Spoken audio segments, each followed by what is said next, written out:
Hello, I am Immani Da Silva from Angola. I'm she, her. I am an artist, a social activist, and the founder of I Am Trans movement. When I started studying, I noticed that I was seen as different by other boys. The first experiences of bullying, for example, that contributed a lot to mold my personality somehow and becoming more resilient. And you sort of saying, I'm a bit lost here. I feel this way, but then I look myself in the mirror and absolutely has nothing to do with the way I perceived myself.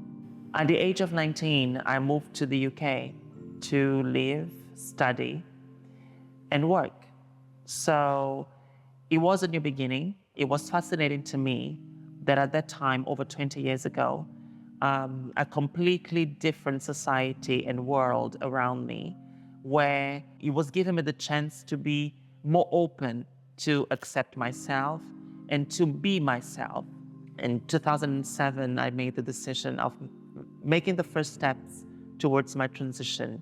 And it was in 2011 that I went all the way with the sexual reassignment surgery. It was one of the biggest and best decisions of my life. All the pieces of the puzzle started to be put into the right places, and there was no way back. And everybody around me noticed that it was something different for the better. In 2012, I decided to return from the UK. The context in Angola regarding the LGBT community, it's a sweet and sour kind of taste, because you have the new laws that do defend LGBT people and promise to protect in case of violence. But then you have a society that in the majority, it's very conservative, it's extremely religious.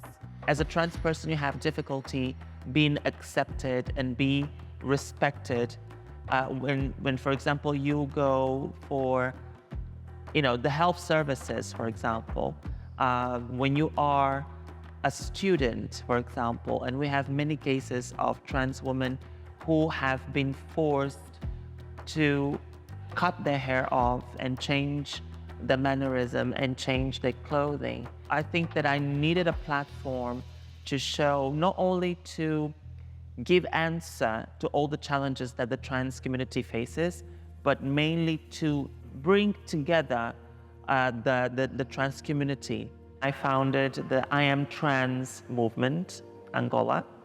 And the first step was to create a campaign called I Am Trans.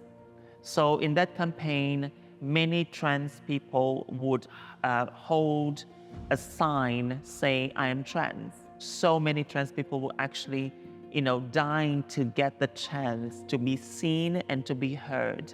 And obviously, the next step was to introduce the movement to many institutions, especially governmental institutions.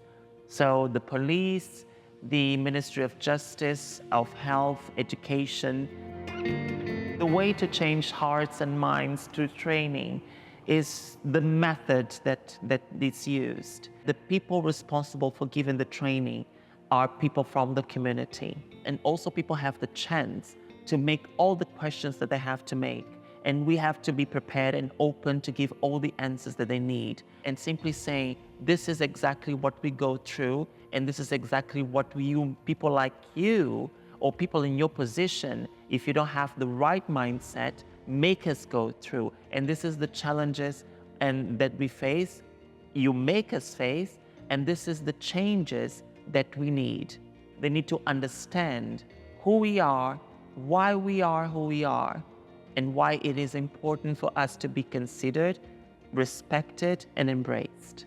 When I'm not active making social changes or provoking the debate, I'm making sure that I'm showing society how useful I can also be artistically, as a painter, as an actress, in the modeling industry, as a designer, as a TV presenter. Every single time a body like mine it's in those spaces that gives the visibility and the chance to actually talk. It's an act of a revolution. It's activism itself. We just have to keep on being pushy, more daring in a very positive way, and to be resilient and persistent. So persistency is the key. If I have to give an advice to my enemy, is to not push my button, because if you push my button, I'm going to do much better than you ever expected me to do.